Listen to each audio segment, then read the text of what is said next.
Hi, good morning guys, and today I'm going to show you how to pull the perfect shot of espresso with your new Sage coffee machine, and also how to texture the perfect milk and make a lovely cappuccino. Okay, so the first thing we need to do, we need to turn on our coffee machine, and depending on the model of coffee machine that you have, it's going to take between 3 and 30 seconds to heat up. Okay, so once it's hot, one of the most important things we need to do is heat up our portafilter.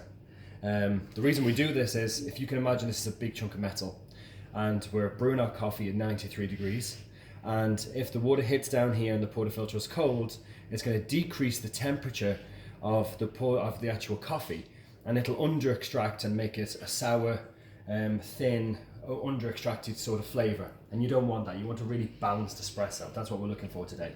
So first of all, we're going to lock our portafilter into our group head.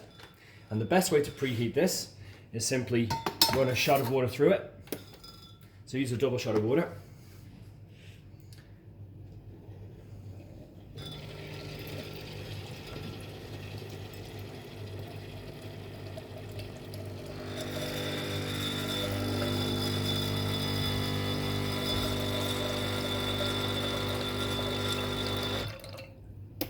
Excellent.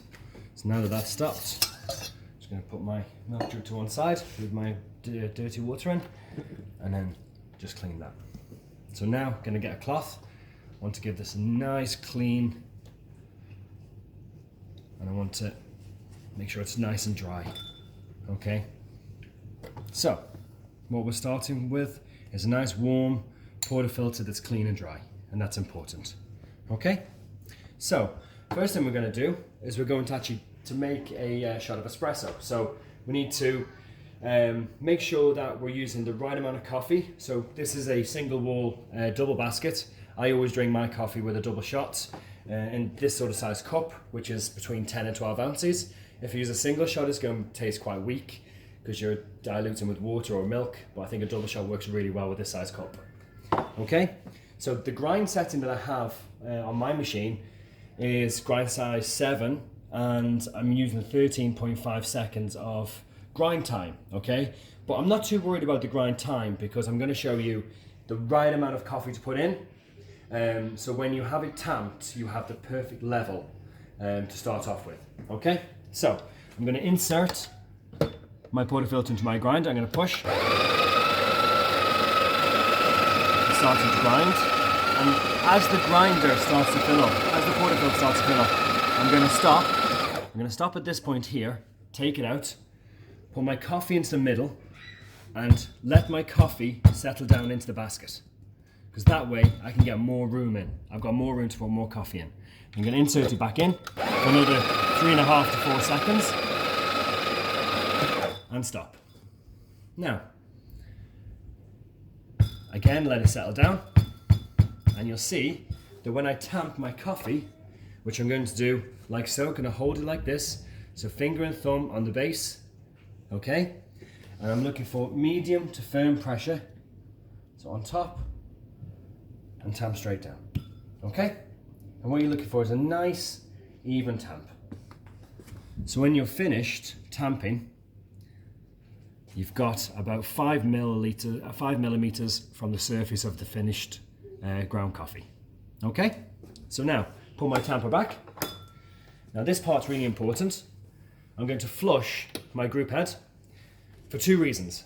That cleans the screen from my previous coffee, but it also makes my water a really consistent temperature, because you don't want your water too hot, and you certainly don't want your water too cold. You want it nice, even temperature. Now, I get my cup. I'm just going to preheat my cup by adding a little bit of hot water in, and that just stops the temperature of the espresso decreasing while we're steaming our milk. Now, hot water around. I'm just going to put that in the sink. Okay, now lock in my shot and then brew straight away. Now what you'll notice is you won't see any coffee for about 8 to 10 seconds. And that's the pre-infusion. That's a good thing. Then you'll see a nice, steady flow of coffee. And what you're looking for is the consistency when the coffee is running of runny honey.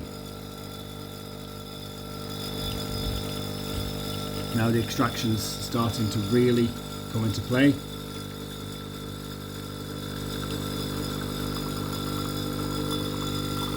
Excellent.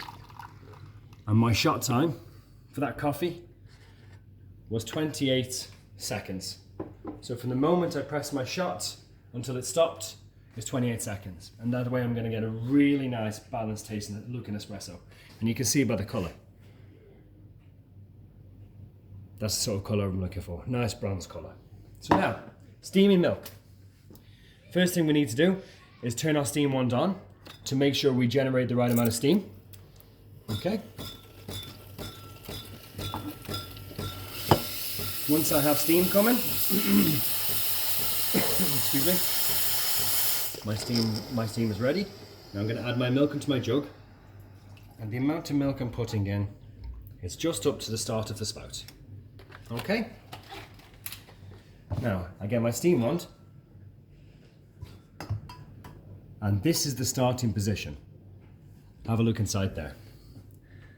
So you'll notice that the steam tip is just touching the surface of the coffee, and it's off center. So it's not directly in the middle, it's off center. So watch what happens when I turn on the steam wand.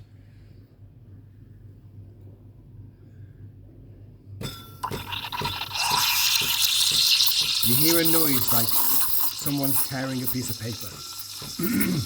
And that's adding air. But also you'll notice that the milk is circulating. And when it circles, and that's when you get the really nice smooth texture in. So to get more foam, I'm gonna slowly bring the jug lower and the steam tip closer to the surface, and you'll hear that constant noise. And when I have the right amount of foam, which is about there now, I'm waiting for the milk to come up to temperature.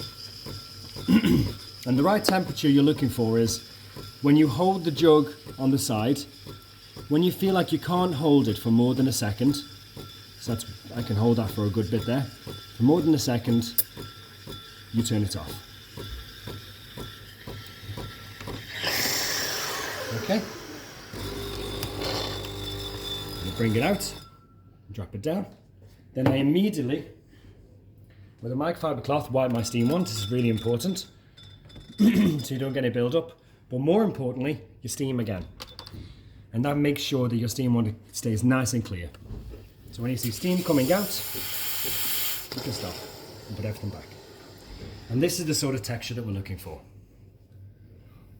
You can see it's like opening up a fresh tin of paint. And then when you're pouring your coffee, you want to tilt your cup, pour directly into the middle of the coffee, from about 2 to 3 inches above the coffee, bring it around, and then stop when it's halfway full, and let the milk all fold out. And bring it right to the surface, lift and draw through, like so. Then you get a nice cappuccino, latte or flat white, depending on what you're making. Thank you.